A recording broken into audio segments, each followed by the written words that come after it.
Hello friends, আবার চলে এলাম একটা নতুন ভিডিও নিয়ে আপনাদের সামনে। আজকে আমি ধান ক্ষেতের মাঝে চলে এসেছি।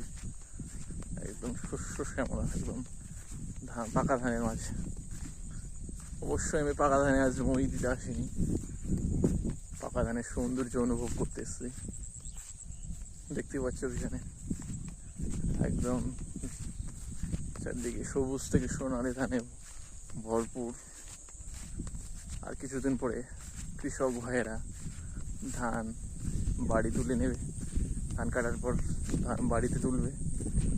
তো আমি সেই সৌন্দর্যটাকে ক্যামেরা বন্দি করার জন্য চলে এসেছি আজ। ঠিক আছে, দেখতেই পাচ্ছ একদম আমার পিছনে, আমার চারিদিকে, বেসিক্যালি চারিদিকেই ধানময়। ঠিক আছে, দেখতেই পাচ্ছ চারিদিকে ধানময়।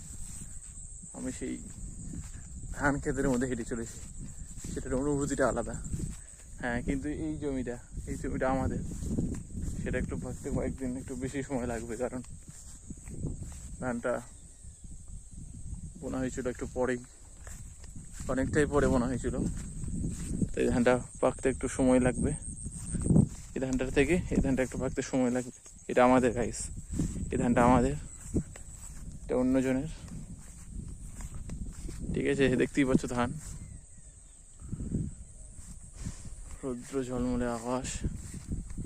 বেসিক্যালি এখনকার আবহাওয়াটা একদম ভালো আবহাওয়া এখন একদম ভালো আবহাওয়া, কারণ এখন কোনো শীতও নেই, গরমও সেরকম নেই, যার ফলে আবহাওয়া আরামদায়ক।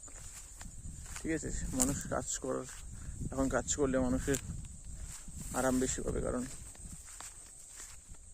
এখন আবহাওয়াটা ভালো, গরমও নয় ঠান্ডাও নয়, এটা বেস্ট। কিছুদিন পর শীত পড়ে যাবে গাইস। নভেম্বরের আজ 8ই নভেম্বর, শীত পড়ে যাবে আর কয়েকদিন পর।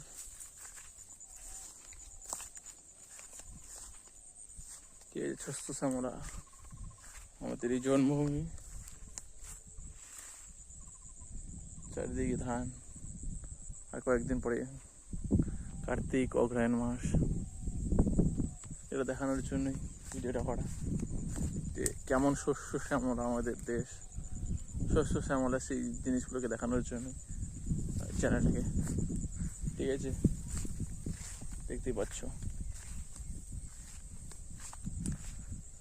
ভালো লাগছে এই ধান ক্ষেতের মাঝে হাঁটতে।